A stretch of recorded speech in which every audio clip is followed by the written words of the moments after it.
السلام علیکم ورحمۃ اللہ وبرکاتہ۔ بسم اللہ الرحمن الرحیم۔ جی ناظرین، آج ہم جس حوالہ سے گفتگو کرنے جا رہے ہیں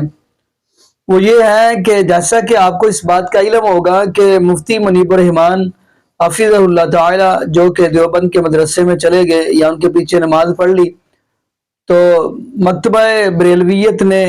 ان کے علماء نے ان کے اوپر فتویٰ لگا دیا، کہیں لگا دیا کہ ان کا نکاح ٹوٹ گیا، کہیں لگا دیا یہ دائرہ اسلام سے خارج ہو گئے ہیں۔ اب معاذ اللہ اب کیا کیا آپ کو بتائیں۔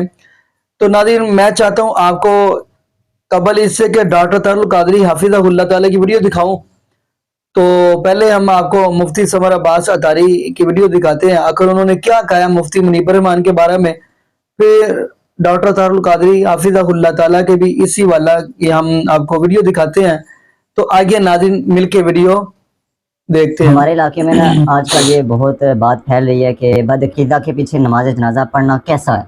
تو حضور اس کے بارے میں بتا دیں کہ بدعقیدہ کے پیچھے نماز جنازہ پڑھنا جائز ہے کہ نہیں۔ میرے دوست، بات یہ ہے کہ صرف نماز جنازہ نہیں، جو بدعقیدہ ہوتا ہے نا اس کا مطلب یہ ہے کہ اس کا ابھی اپنا ایمان ہی مکمل نہیں، تو جس کا اپنا ایمان مکمل نہیں ہے وہ امام بننے کے قابل نہیں ہے۔ بے شک اس واسطے صرف نماز جنازہ نہیں بلکہ وہ نماز تراویح کی ہو یا پھر 5 نمازیں ہوں یا جمعہ ہو یا عید ہو، تو کچھ بھی نہیں ہوگا، چونکہ امامت کے لیے ایمان کا ہونا شرط ہے۔ بے شک تو یہ جو بدعقیدگیاں ہوتی ہیں جس میں نبی پاک کی گستاخیاں ہیں، اہل بیت کی ہیں، صحابہ، اس کے ساتھ تو بندے کا نور بچ چکا ہوتا ہے، بے شک تو پھر ان کے پیچھے کیسے ہو جائے گا؟ اصل میں ہوتا یہ ہمارے یہاں معاشرے میں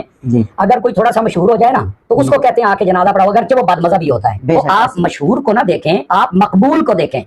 مقبول الحمدللہ عاشق لوگ ہوتے ہیں اور عقیدے والے لوگ ہوتے ہیں، تو اس واسطے کوئی بھی بد عقیدہ ہو، دیکھو یہ نبی پاک صلی اللہ علیہ وسلم نے ترمذی شریف میں حدیث واضح کر دیا، ایک شخص کا جنازہ آیا نا تو میرے آقا علیہ السلام سے کہا گیا حضور جنازہ پڑھا دیں، تو فرمایا اس کا جنازہ میں نہیں پڑھاؤں گا چونکہ یہ حضرت عثمان سے بغض رکھتا ہے، تو جو حضرت عثمان سے بغض رکھے اس کا جب جنازہ نہیں ہے تو جو باقی صحابہ اور اہل بیت سے رکھے کیا جائز ہو جائے گا؟ نہیں ہوگا بھائی جان۔ ہم کسی بھی بے ادب اور گستاخ کا بالکل جنازہ نہیں پڑھتے، نہ ہمیں کوئی ضرورت ہے، چونکہ جنازہ ریکویسٹ ہوتی ہے اللہ کی بارگاہ میں کہ ہم اس کی مغفرت کے لیے آئے ہیں، تو وہ خود اتنا بڑا بے ادب ہے کہ اس کے لیے ریکویسٹ کرنے سے بندہ خود وبال میں آ جاتا ہے۔ تو ایسے لوگوں کو چاہیے بجائے اس کے کہ دیکھو جی یہ جنازے سے روک رہے ہیں تو فلاں ہے، او بھائی اپنا ایمان ٹھیک کرو، ادب کے راستے پر آ جاؤ، محبت کے راستے پر آ جاؤ۔ اصل ایمان بات یہ ہے، اللہ کریم بس عمل کی توفیق عطا فرمائے۔ آپ نے سوال بڑا بنیادی کیا ہے اور میں چاہوں گا کہ آپ کے اس کیمرے کی وساطت سے سارے لوگ ذرا غور سے سنیں کہ اصل مسئلہ کیا ہوتا ہے۔ جب میرے نبی نے جنازہ نہیں پڑھا تو یہ سنت پر ہمیں بھی عمل کرنا چاہیے نا، ہمیں بھی نہیں پڑھنا چاہیے، ہمیں بھی نہیں، گستاخ اور بے ادب اور بد مذہب کا جنازہ ہم نہیں پڑھ سکتے، اور اللہ اسے ہدایت دے دے تو مدینہ مدینہ۔ اور اب یہ آپ کے سامنے ایک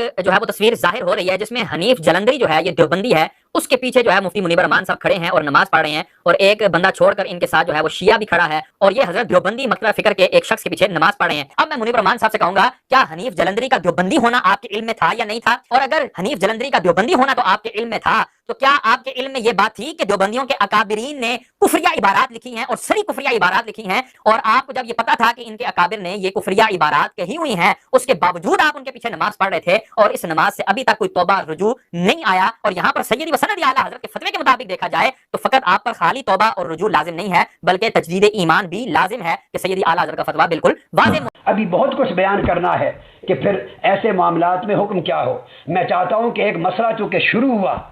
اور اس طرح بیان کر دوں کہ پھر صدیوں تک یہ سارا دھندا کلیئر ہو جائے، اور یہ لاٹھی لے کے اندھوں کی طرح ہانک کر ہر ایک کو کافر بنانے والے جنہوں نے ٹھیکہ لے لیا ہے، جس کو چاہے سنی بنا دیں، جس کو چاہے سنیت سے خارج کر دیں،